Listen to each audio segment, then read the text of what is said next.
My name's Huxley and I'm playing for EQTV at Chambre 69 in Glasgow.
Yeah, things are going pretty well, to be fair. I didn't really know. Last year there was a moment in my life where I thought maybe I'm going to have to pack it all in. I've been working since I was like 17, which is like 10 years ago, depressingly. Quite a while for me anyway. And then last year it was still going quite well, but in the last sort of 6 months it's all sort of started to take off and the ball's rolling. And it's really nice at the moment. Well, I think it's a mixture of things, really. I think one of the things is my music's probably got better, to be honest. I think maybe I took a bit of time off last year, and I think this is one of the reasons I wanted to stop, because I wasn't really releasing that much, and the stuff that I was releasing I wasn't that keen on. I sort of sat down and thought about more what I wanted to make rather than what other people wanted me to make, and sat down and started to enjoy producing music again, which it probably hadn't done for a little while, really. So I think that helps. And then I think at the same time it helps that I've been playing away quite a lot as well, which started up through working for various labels. They had label nights, so I started playing for those. And then it's just kind of built from there, really, I guess.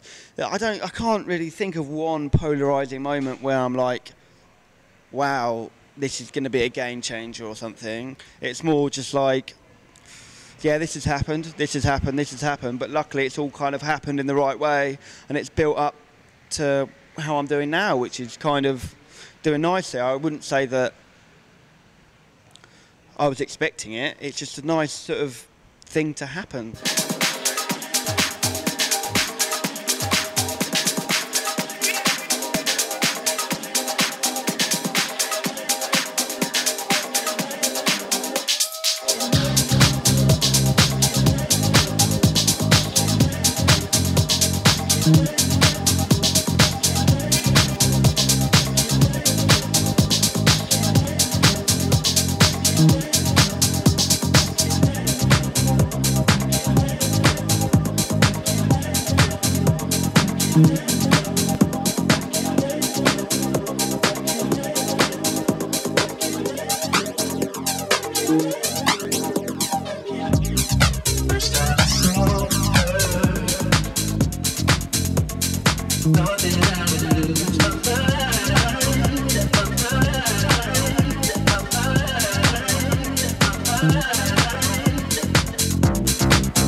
Before, maybe I was making music, like I say, for other people, and I wasn't necessarily thinking about what necessarily I wanted to hear. But I think now that I have added my own kind of style to it, maybe, or vibe to it, and I've changed it up, and I don't think I'm necessarily making completely upfront house music. There's a nice mixture like garage and old house, and sort of even a bit of dubstep and blah blah blah, all this kind of stuff in it. And I think maybe change is good. No one wants to hear the same house record over and over and over again because it just gets boring and whatever. But so I think the fact that maybe my sounds, I don't like to talk about my sound really like it's like a thing because it sounds a little bit pompous, but I think maybe it sounds a little bit different to other people. So people have started to think, okay, we'll have a listen. And I find it very hard to sit down and make the same track twice. A lot of people have been like, oh, well, you've got this style now, it's working for you, why don't you just carry on with it? And I'm like, yeah, that's great. If I could do that, I would sit down and make another 10 shower scenes or another 10 Let It Goes, which have just come out, or whatever. But I don't think that I'm actually capable of doing it. So I think every time I've got a little bit of, oh, what's it going to be like what vibe has he gone down, which is not out of me thinking I need to do it, just kind of happens. It took me a while to find a place where actually my sound probably fits, to be fair. Like, the first thing came out on Cecile, which is great. Like, it's a big label, everybody knows it, and I was making it with Ethel, and it was great. But that wasn't necessarily the sound that was completely true to me, but at the time it was brilliant. And then after that, on my solo stuff, I think it's taken me a while to actually get to a place where I can be like, yeah, I'm happy to send these guys everything I make because I think maybe they'll enjoy it. Whereas a few labels that I've worked with in the past, you know they're just going to be like, not for me. But now, like, especially with Hypercolour, for example, the label as a whole anyway, it's so broad, you couldn't say Hypercolour releases one kind of house record. They've had Maya Jane Coles, but at the same time they've had like Alex Jones and Chris Wadsworth and all these completely different people. So I think it fits well. And then with I've just got something on 2020, but the 2020 record is very much a straight up house record, which I'm not going to sit down and make every time, but it's nice to sometimes be able to do that at the same time. So I think now I've got a good group of labels where I can sort of express myself how I want to, and I know what to send to, and I don't have to work with shitloads of different labels and just fucking try my hardest to be like, no, don't worry, it'll work, don't worry, it'll be fine. Like, you don't have to convince them, like, yeah, I know who to work with on the right track.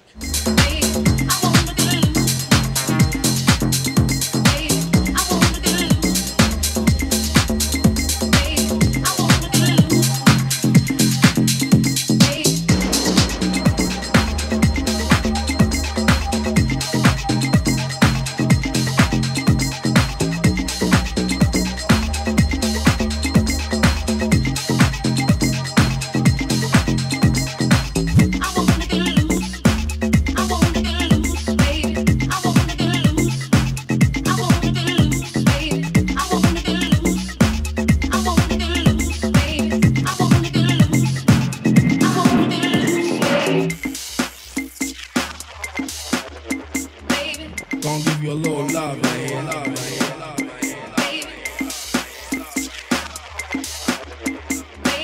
Gonna give you a little love, man.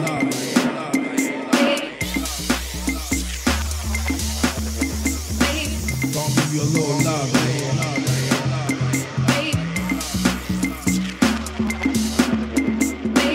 Gonna give you a little love, man.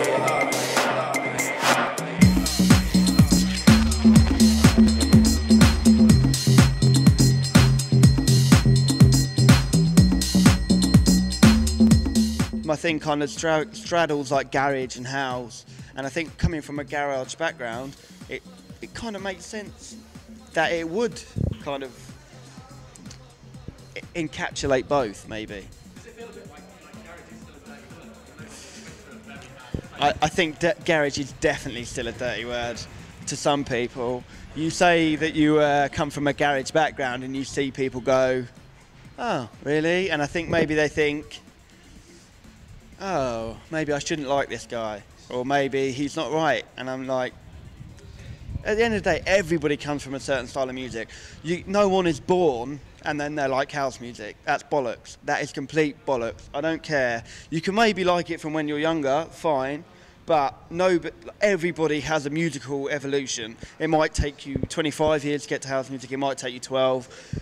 who cares? Like, I think the most interesting people's music are the people that actually haven't come from house music necessarily, because they're taking the influences still from hip hop or from garage or from even further afield kind of music like trip hop or alternative music. Like, you listen to Art Department, all right, they've been in house music for a long time, but you can't say that everything that they've taken from their music is house. They've gone and listened to other styles of music, which I think makes it so diverse and so well-rounded. And someone who maybe listened to house all their life, they're just going to make the same house record time and time again. And for some people that works.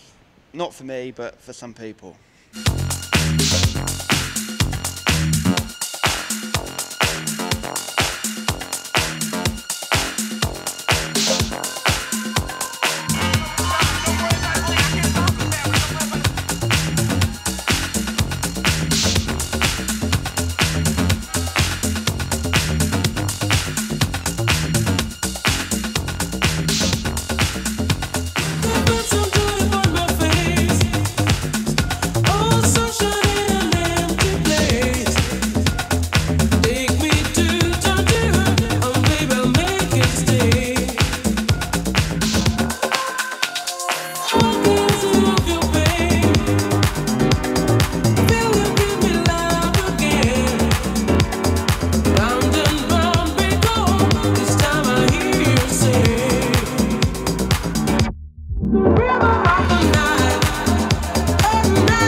So my label, basically, it started out, we released the first thing with me and Tim and with the Roman Flugel remix, but now it's kind of a thing for me to put other people's music out. So I'll like a track from a producer and I'll be like, well, yeah, you could sign it to them, or you could come to me and I'll be able to hopefully nurture it how it's had to. Like, for example, our second release is some young guys called Detroit's Window. Well, I say young production-wise. They're like older than me. They're like 34 or something. But like, they haven't released a record yet. So they're brand new to the people. But I think it's the perfect place to do it because people kind of know the label because of me. And the first release did pretty well. And it's just a nice place. I just want to make it a place where, again, nobody knows what's going to happen. Like, they can't say, tie me into what in the label, into one sound. They have to listen to every release to hear what it's going to be about. It might be ultra deep, like we've got Matthew Burton and BLM from Vision Quest doing one, and then we've got these guys, which is very much different, and then this kind of thing. So it's all, yeah, it's a very different thing. I can't see myself releasing on it for a while because I'd rather put other people's music out, because I can put my music out on other people's labels, but I'd rather on my label put music out that isn't mine, because sometimes I think I have more belief in other people's music than I do myself. One more tune! One more tune! One more tune! One more tune!